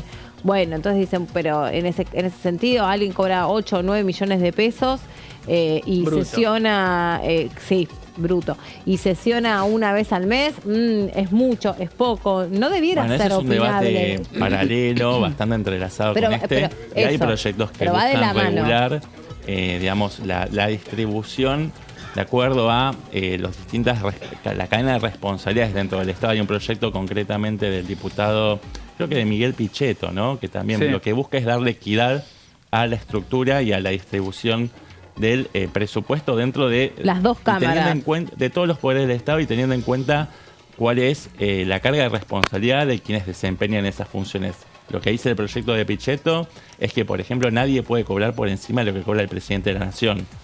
Y que de ahí para abajo, bueno, los ministros no pueden cobrar, a partir de un 10% por debajo del presidente. Y en la justicia, el ministro de la Corte es el que más cobra y de ahí para abajo. No puede darse el caso de que, por ejemplo, un director del Banco Nación cobre por encima de lo que cobra un ministro de la Corte o el presidente de la Nación o incluso un ministro del gabinete. Lo que tiende ese proyecto es a equilibrar lo que cobran y generar un criterio bastante objetivo para la asignación de ese presupuesto para cubrir con las necesidades salariales, ¿no? De los distintos estamentos del Estado. Donde también hablas... digo, Senado, diputados, es un poder del Estado, entonces, de alguna manera, se autodetermina. En tanto y en cuanto tengas el presupuesto. Sí, pero también está muy desequilibrado. Está muy desenganchado de la... Estoy de acuerdo con, digo, pensando. Porque es un poder del Estado, entonces, por eso te decían en el Senado, bueno, son los senadores los que determinaron su... Sí, lo que se está cuestionando justamente es esa lógica insular, ¿no? Donde diputados cada uno hace lo que quiere. Aparte donde cada uno hace lo que quiere, lo que se busca, no en este proyecto que comenté recién, sino en el proyecto de Miguel Pichetto, y hay muchos otros proyectos similares, es encontrar un criterio de equidad para que lo que cobran los senadores tenga una proporcionalidad respecto de lo que cobran los diputados, pero también los jueces y los distintos funcionarios y autoridades del Poder Ejecutivo Nacional. Claro, porque la Corte es la que administra los recursos del Poder Judicial y también puede, y tiene justamente potestad para autorregularse. Pero este proyecto apunta a otra dirección, me parece que tiene que ver más con echar luz sobre aquello que es oscuro justamente, ¿no? Tiene que ver más con el derecho al acceso a la información pública, ¿no? Porque obviamente la información pública es poder ciudadano para poder controlar. Que se volvió a poner muy en tema o en boga lo de la información pública cuando a través de información pública se pidieron informes sobre los perros del presidente. Ustedes saben que se pidió a través del trámite de pedido de información pública que se enumeren cuántos perros de verdad tiene el presidente, cuál es el estado de cada uno, cuántos años tiene, precisiones alrededor de los perros que el vocero se enojó con nuestro compañero Fabián Wallman. Con Fabián. Pero que otros periodistas tomaron un poco eso para usar ese trámite del pedido de información pública para que haya una precisión al respecto, que no sé, te puede parecer más o menos importante. A mí en lo personal me parece cero importante el tema de los perros a comparación de otras cosas que pasan, pero bueno, también tiene que ver con cómo funciona esto realmente. Si vos como periodista o como cualquier ciudadano hace un pedido de información pública, sí, porque las respuestas que venían, lo que se difundió, lo que se mostró, es que eran erráticas, eran como... Suponete, estoy inventando esta parte, pero era, bueno, se solicita averiguar cuántos perros tiene el presidente de la Nación. O viven en la Quinta de Olivos. Y la respuesta era varios. Bueno, se solicita que se los enumere y que se diga cómo se llaman. Los que dijo públicamente en distintas notas. Bueno, pero... Sí, te cito una respuesta, lo que se sabe públicamente. Claro. Lo que son de público conocimiento. Claro, y entonces, ¿para qué sirve esta instancia, no? Imagínate en relación a cosas mucho más... graves. O no sé si graves, pero importantes, o trascendentes. Claro. Bueno, claro, lo importante o lo no importante, cada uno como lo categoriza como quiere, pero sí, te entiendo. Recursos económicos dinero, para un sector. Dinero, obvio, dinero, sí. Y también en nombre de eso se dijo mucho en relación a cuando los senadores se aumentaron el sueldo, se escuchaban versiones distintas, incluso que iban de 2 millones para arriba y 2 millones para abajo. Y la verdad que si sos una persona la que no tiene otra cosa más que cubitos de hielo en la heladera, está bueno que sepas precisamente cuánto cobra un legislador. ¿Y la justicia? ¿Cuánto cobra un funcionario de la justicia? Porque eso no lo sabemos nunca. Eso no se sabe nunca, no trasciende nunca. Entonces, tendría que ser para todos los poderes igual. ¿O no? No sé, digo yo. Sí, por supuesto, yo estoy de acuerdo, estaría bueno. Para mí ¿cuánto cobra un ministro de la Corte? Sí. Para mí son todas cosas sería saludable, ¿no? Sí, eso, que son saludables para la democracia. Bueno, nos tenemos que ir. Lo dejamos en buenas manos, en las manos de Horacio Mon. Ustedes continúan algunos. Sí, ambos. Perfecto. Entonces se quedan con Horacio. En un ratito les sigue contando todas las novedades parlamentarias y nosotros nos vemos mañana acá a las 12 en la pantalla de TV. Chau.